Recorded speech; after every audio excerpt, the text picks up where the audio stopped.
Iya, saudara-saudara, untuk buat komitmen aja, saudara, kalau yang lalu-lalu kita selalu ada Bible study lewat YouTube ya, lewat Zoom waktu itu, YouTube apa Zoom ya kita pakai ya? Zoom, lewat Zoom. Tapi kali ini kita onsite di tempat ini saudara, 12 kali pertemuan. Jadi saudara yang ingin memahami Alkitab, kita mulai dengan understanding di Old Testament. Saudara yang suka belajar, ada banyak hal dalam perjanjian lama yang susah kita pahami dan itu kita coba bahas secara simple supaya saudara bisa paham. Dan yang ngajar saya sendiri saudara, ya selama 12 pertemuan dapat sertifikat. Sertifikat nanti bisa digunakan untuk ngelamar pacar atau apa gitu yang masih anak muda. Abang punya sertifikat D gitu ya.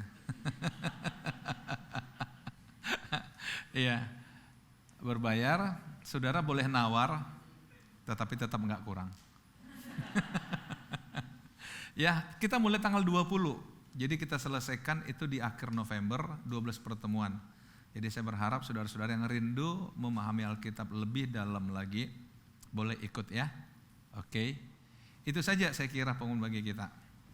Baik, hari ini saudara, saya tertarik, bukan tertarik tapi saya merasa Tuhan membawa saya pada satu tantangan untuk mengukur iman jemaat, sehingga hari ini firman Tuhan kita tentang mengukur iman. Semua kita mengaku orang beriman, bahkan yang non-Kristen pun mereka juga menganggap mereka orang beriman, karena memang setiap orang beragama mengatakan mereka orang beriman.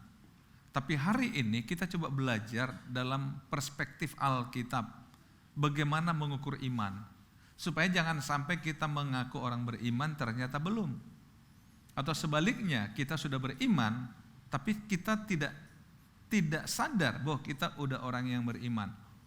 Saudara, ada salah satu hal yang kita harus terima sebagai satu kenyataan di hidup ini adalah bahwa setiap orang punya yang namanya nurani. Ada orang nurani ini juga dikaitkan dengan intuisi. Saudara, semua ini bicara tentang memori bawah sadar. Kalau saudara bicara memori bawah sadar, yang membentuk nurani, yang di sana ada nurani dan ada intuisi, itu kan terbentuk oleh peristiwa di masa lalu. Misalkan keluarga kita, bagaimana orang tua kita membiasakan hal-hal yang akhirnya itu menjadi kebiasaan kita dalam rumah kita. Kita bertumbuh dalam kondisi itu. Di samping itu juga kita ketika sekolah atau belajar, ada banyak hal mempengaruhi cara berpikir kita. Kemudian juga pergaulan kita dengan apa yang kita baca, pengalaman rohani atau pengalaman dalam hidup ini apapun itu, maka membentuk satu bagian dari hidup kita, baik itu kepribadian, karakter, mindset dan sebagainya. Saya ingat dosen saya selalu mengatakan dulu, setiap orang itu punya filsafat hidup, punya pandangan hidup atau world view. Bahkan ada mengatakan setiap orang itu dikendalikan oleh paradigmanya. Dan apapun yang dia lihat, dia akan nilai sesuai dengan intuisi dia, sesuai dengan paradigma dia, sesuai dengan mindsetnya dia. Nah saudara-saudara, karena itulah sering terjadi benturan antara saya dengan yang lain, saudara dengan yang lain, karena ketika melihat objek yang sama, kok bisa punya tanggapan yang berbeda? Kok bisa punya penilaian yang berbeda? Karena cara berpikir kita berbeda. Sekalipun kita dalam rumah yang sama sekalipun bisa berbeda. Kadang-kadang orang tua mengatakan, saya punya anak cuma 2, tapi karakternya jauh berbeda dua-dua anak ini. Yang satu begini, yang satu begitu. Karena apa? Ya karena ada yang mengaruhi hidup dia. Satu contoh saudara, kita bisa menikmati makanan yang sama, tapi bisa punya penilaian yang berbeda, betul nggak? Satu contoh misalnya, kita makan satu jenis makanan, ya ada berempat gitu, kemudian tanya gimana? Ya biasa aja. Masa gini biasa aja? Saya enak loh. Satu katakan, loh saya malah gak enak sama sekali. Objeknya sama, siapa yang benar? Semuanya benar. Karena itu masalah lidah, masalah rasa. Kalau mau sama semua, caranya cuma satu, pinjamkan lidah saudara kepada dia. Pasti dia mengatakan, oh enak. Tapi gak mungkin kan? Gak mungkin. Apakah kita harus bertengkar hanya gara-gara orang menilai berbeda dengan kita dengan objek yang sama? Saudara, ini yang sering jadi sumber persoalan di hidup kita. Karena kita merasa yang saya katakan benar, yang kamu itu keliru. Saudara, itu salah. Semua orang itu benar dalam pandangan masing-masing. Bisa dipahami saudara? Jadi kalau begitu yang diperlukan dalam hidup ini adalah toleransi berpikir. Menghargai pendapat orang, menghargai pandangan orang. Karena sama seperti saudara gak setuju dengan dia, pasti dia pun pada saat yang sama tidak setuju dengan Anda. Itulah hidup. Nah sekarang kita kembali mengukur iman. Sama orang beriman juga saudara mengatakan, oh beriman itu begini. Saudara, apa sih artinya iman? Kalau saudara mau tahu, ada satu ayat di Alkitab di Ibrani 11 ayat 1, kita gak usah buka. Iman itu dasar untuk berharap walaupun tidak melihat. Enggak melihat tetapi percaya. Enggak melihat tapi berharap. Jadi iman itu sama dengan melampaui akal, melampaui logika, melampaui pandangan, melampaui apapun. Karena itulah sering kita kata iman itu terkait dengan Tuhan. Terkait dengan Tuhan.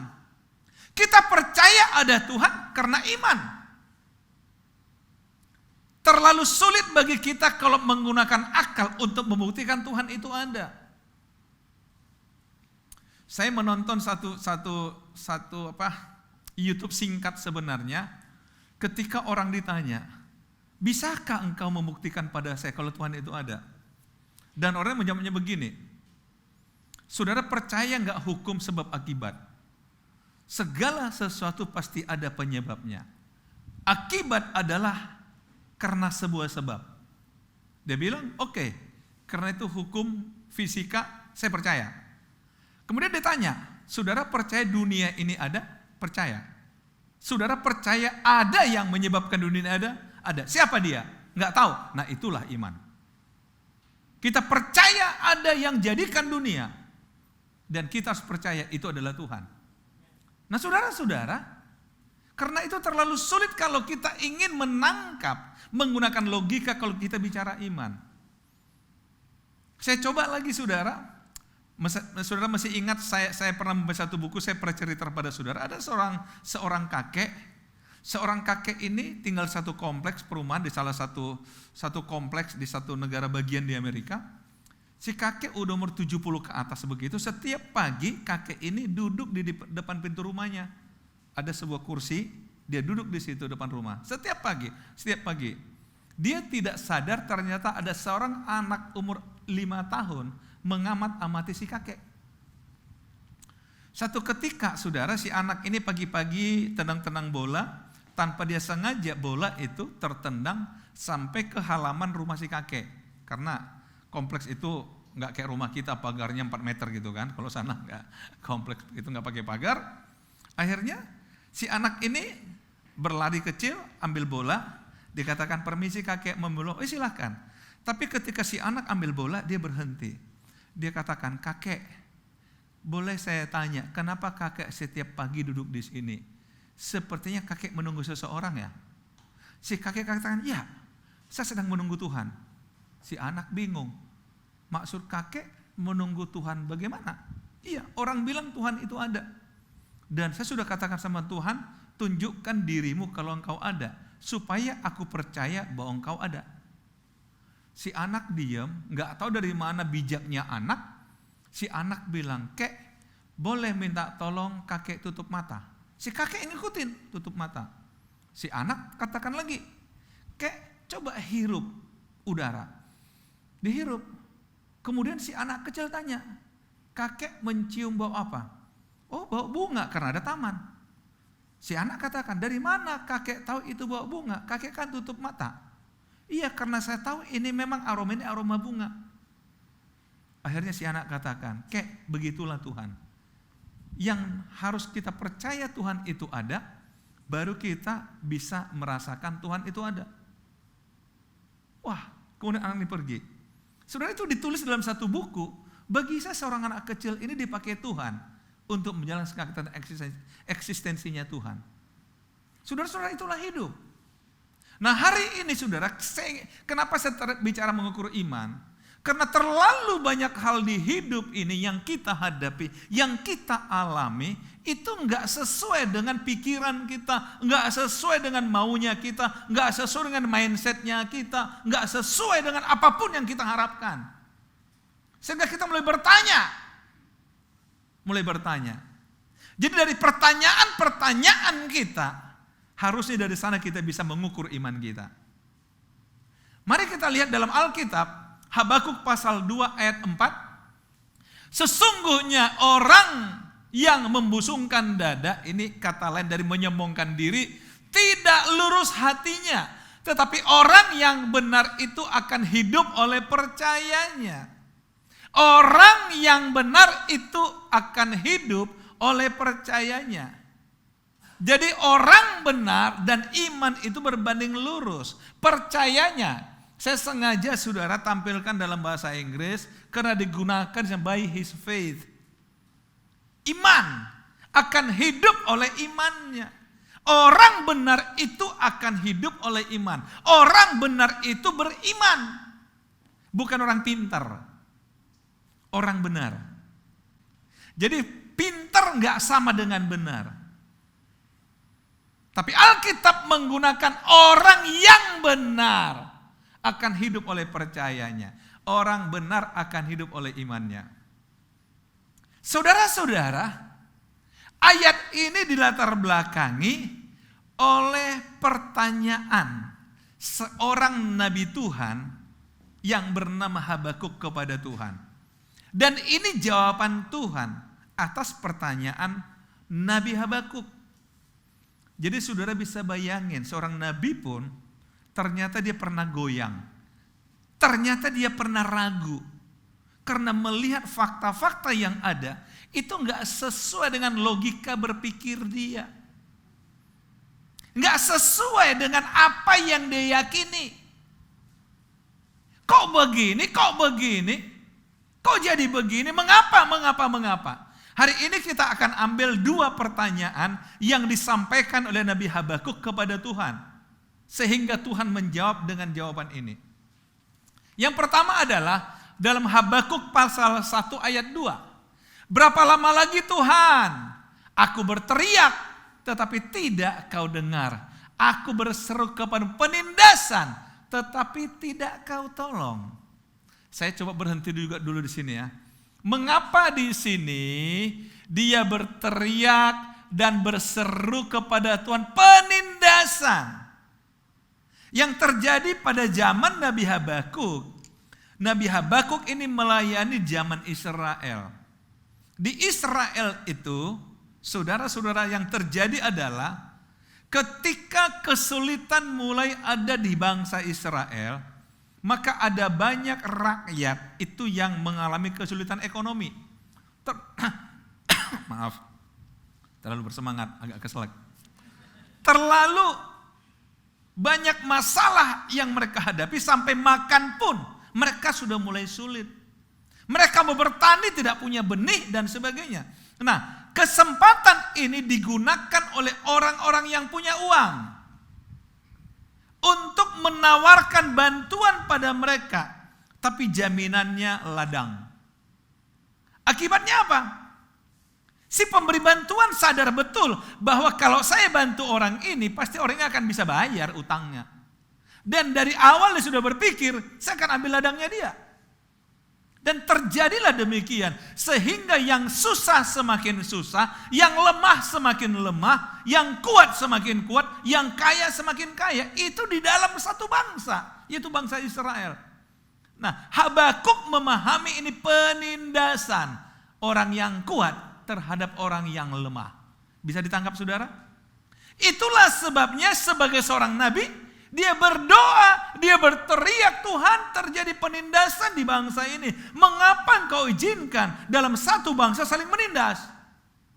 Ini doa dia kepada Tuhan. Mengapa?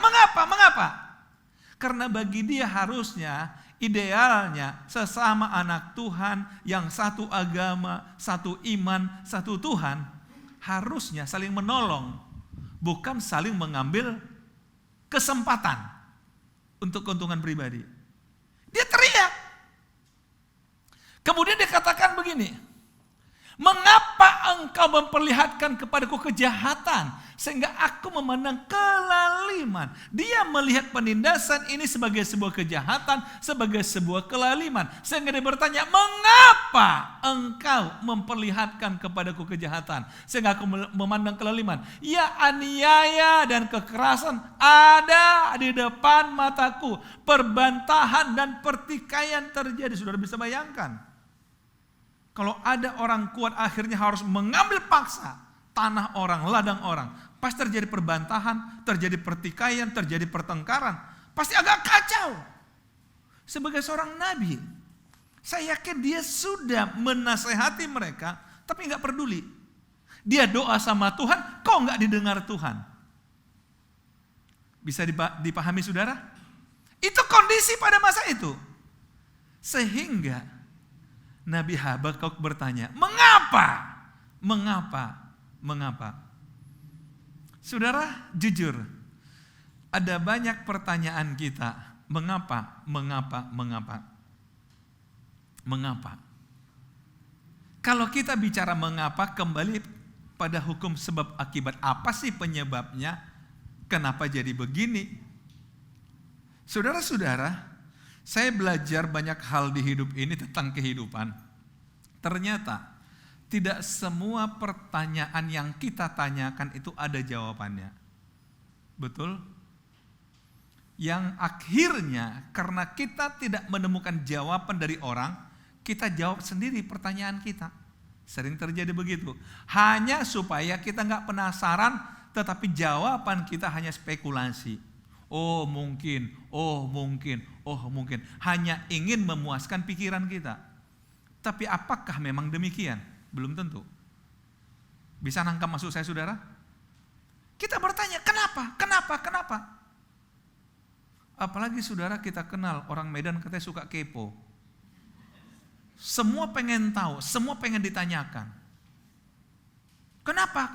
Oh, saya kira bukan begitu. Akhirnya berdebat kita lagi. Berdebat di jawaban dan sebagainya. Saya senang saudara, dosen saya dulu, dia kasih saya 2 statement waktu saya dulu kuliah di Jogja. Dia katakan begini, yang pertama, jangan menjawab sesuatu yang tidak ditanyakan orang. Wow, ini agak dalam nih. Jangan menjawab yang tidak ditanyakan orang. Makanya guyonan sering, siapa yang nanya, kan gitu jadinya kan. Karena kita jawab sesuatu orang gak nanya. Artinya begini, kita jelaskan sesuatu yang orang gak butuh penjelasan. Padahal kita udah capek jelasin, padahal dia nggak peduli, karena memang dia nggak butuh penjelasan kita. Hampir sama begini saudara. Kadang-kadang ada orang curhat sama kita masalahnya, dia tidak berharap kita kasih solusi, dia hanya ingin supaya kita tahu dia punya masalah, selesai. Halo, nangkap maksud saya? Dia cerita pada kita, bukan bertanya kira-kira menurut kamu harus benar. Enggak. Dia cuma pengen curhat bahwa dia punya masalah. Nah, untuk beginilah khotbah minggu lalu masih ingat, harus cepat mendengar. Karena dia hanya butuh pendengar. Gimana saudara? Setuju gak dengan saya? Kadang-kadang itu terjadi. Jadi makanya yang pertama dosen saya katakan, jangan menjawab sesuatu yang tidak ditanyakan orang. Yang kedua, tidak semua pertanyaan ada jawabannya. Wah, ini agak panjang lagi ceritanya. Tidak semua pertanyaan ada jawabannya. Nah, saya ingin masuk pada poin yang kedua. Ketika Habakuk bertanya, mengapa? Ya memang gak ada jawabannya bagi dia. Nah, belum lagi ketika dia masuk pertanyaan yang kedua. Matamu terlalu suci untuk melihat kejahatan dan engkau tidak dapat memandang kelaliman. Mengapa? Kembali.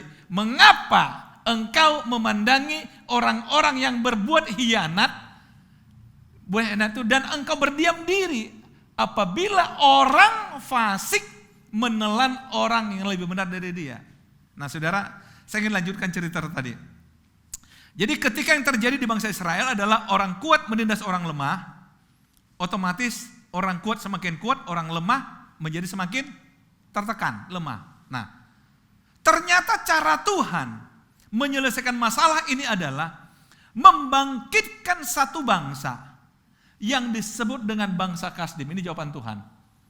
Lihatlah di antara bangsa-bangsa dan perhatikanlah, jadilah heran dan tercengang-cengang sebab aku melakukan sesuatu pekerjaan dalam zamanmu yang tidak akan kamu percayai jika diceritakan. Tuhan katakan begini, kamu gak akan percaya kalau diceritakan, sebab sesungguhnya akulah yang membangkitkan orang Kasdim, bangsa yang garang dan yang tangkas itu, yang melintasi lintang bujur bumi untuk menduduki tempat kediaman yang bukan kepunyaan mereka. Artinya begini, ternyata cara Tuhan untuk menghukum orang kuat yang menindas orang lemah adalah dia bangkitkan satu bangsa namanya bangsa Kasdim. Diperanginya bangsa Israel, akhirnya Israel kalah. Ini yang membuat akhirnya Habakuk tambah bingung lagi. Loh, maunya saya kan tadi Tuhan, ini kalau saya bahasakan maunya saya kan tegur dong orang kuat ini, ubah dong hati mereka supaya tidak menindas tapi berbelas kasihan. Tapi ini kok justru ada bangsa kafir, dia memerangi bangsa Israel sehingga baik orang lemah semakin tertindas, orang kuat jadi ikut tertindas karena kalah perang. Dan Tuhan justru katakan apa? Aku yang bangkitkan itu. Gak masuk akal kan? Makanya dikatakan, kalau diceritakan pun kamu tidak akan percaya. Saya ingin katakan hal yang sama. Kalau katakanlah saudara orang benar, tapi tiba-tiba bermasalah dengan orang yang jelas tidak benar, dan saudara dikalahkan. Kira-kira gimana? Hah? Masuk akal enggak? Kok bisa ya? Karena apa? Dalam konsep berpikir kita sebagai orang beriman pasti dijaga Tuhan, dilindungi Tuhan, betul enggak? Pasti dibela Tuhan, pasti buat Tuhan menang. Tapi kenapa Tuhan izinkan seperti ini? Kenapa? Kalau saudara baca kitab Habakuk berikutnya, Tuhan katakan begini, masalah orang Kasdim itu urusanku. Bukan berarti ketika mereka kalahkan orang benar, bukan berarti mereka lebih benar daripada orang benar. Enggak. Itu enggak ada hubungan. Enggak ada hubungan. Tetapi kenapa Tuhan izinkan bangsa Kasdim memerangi Israel?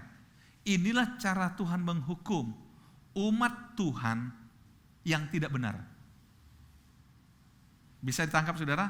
Artinya begini, kalau kita mengaku orang beriman, tapi kita sembarangan dengan iman kita, tapi kita tidak orang benar, Tuhan bisa permalukan kita dengan memakai orang yang tidak beriman mengalahkan kita. Hati-hati. Kalau sampai itu terjadi, berarti kita sedang dalam hukuman Tuhan. Kalau sampai orang yang tidak benar bisa mengalahkan kita. Ini menurut ayat ini.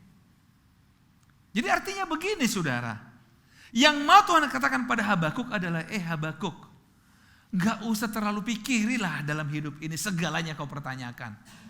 Ketika orang menindas, engkau mulai bertanya, mengapa? Ketika ini mengapa? Itu urusanku, kata Tuhan. Kalau itu terjadi, bukan berarti karena orang benar, tidak. Orang ini yang menghukum tetap salah bagi saya. Tapi kalau kuizinkan terjadi, karena aku ingin menegur kamu. Karena kamu menindas. Lihat konteksnya ya. Nah, artinya begini saudara, maka akhirnya setelah peristiwa itulah, kalau kita kembali ke ayat pertama tadi saudara, dari situlah akhirnya di pasal yang kedua ini, Tuhan mengatakan sesungguhnya orang yang memusungkan dana tidak artinya, tapi orang benar dipercaya. Artinya begini, Kalau kita selalu merasa benar, itu sama dengan kita sombong. Orang sombong gak lurus hatinya. Tetapi yang Tuhan mau adalah hidup aja dengan imanlah. Kalau engkau punya terlalu banyak percayaan di hidup ini, belajar beriman aja lah. Belajar beriman aja lah, daripada saudara tambah capek, tambah pusing. Nah, setelah itulah akhirnya Habakuk mengatakan begini, ini seperti komitmen Habakuk yang sering dijadikan sebuah lagu ini. Saudara lihat, setelah melihat kondisi itu, akhirnya Habakuk mengatakan, sekalipun pohon ara tidak berbunga, pohon anggur tidak berbuah, hasil pohon zaitun mengecewakan, sekalipun ladang-ladang tidak menghasilkan bahan makanan, kambing domba terhalau dari kurungan, dan lembu sapi dan tidak ada lembu sapi dalam kandang. Artinya apa? Sekalipun bisnis aku tidak menghasilkan apa-apa, ladang aku gagal, ternak aku juga gagal, namun aku akan bersorak-sorak dalam Tuhan, beria-ria dalam Allah yang menyelamatkan aku. Kalau saya kaitkan dengan judul khotbah hari ini, mengukur iman, inilah ukurannya. Kalau kita masih bertanya mengapa, kita belum benar dalam iman kepada Tuhan. Tapi kalau kita sudah berani mengatakan sekalipun, namun aku, kita orang beriman. Bukan karena kita punya kekuatan, kemampuan. Tetapi ayat 19 ini pegangan kita. Boleh sama-sama kita baca 1, 2 ya. Allah Tuhanku itu kekuatanku. Ia membuat kakiku seperti kaki rusa. Ia membiarkan aku berjejak di bukit-bukitku. Artinya begini, kalaupun ada hal-hal yang tidak masuk akal harus kita hadapi. Bahkan kayak tadi ayat 17-18, ekonomi juga goyang. Tapi selama kita masih bisa berjejak, selama kita masih bisa berdiri seperti rusa di atas bukit batu, kita harus katakan terima kasih Tuhan, karena Engkaulah yang buat aku bisa berjejak hari ini. Amin saudara. Jangan izinkan pikiran kita membuat kita goyang. Justru semakin banyak masalah, kita harus katakan Allah Tuhanku adalah kekuatanku. Amin. Orang beriman harus tetap mengatakan Allah Tuhanku, kekuatanku. Dia membuat kakiku berjejak. Terlalu banyak pertanyaan, mengapa. Tapi kunci dengan mengatakan sekalipun, namun aku tetap, karena Allahku, Tuhanku adalah kekuatanku. Amin saudara. Amin. Sebelum saudara bisa buat komitmen ini, saudara harus perlu menambah iman saudara. Untuk sampai pada komitmen, sampai pada sebuah statement, pernyataan. Allahku, Tuhanku, itu kekuatanku. Ia membuat kakiku seperti kaki rusa. Ia membiarkan aku berjejak di bukit-bukitku. Amin saudara. Apapun boleh terjadi, tapi Allahku, Tuhanku adalah kekuatanku. Tuhan Yesus memberkati kita.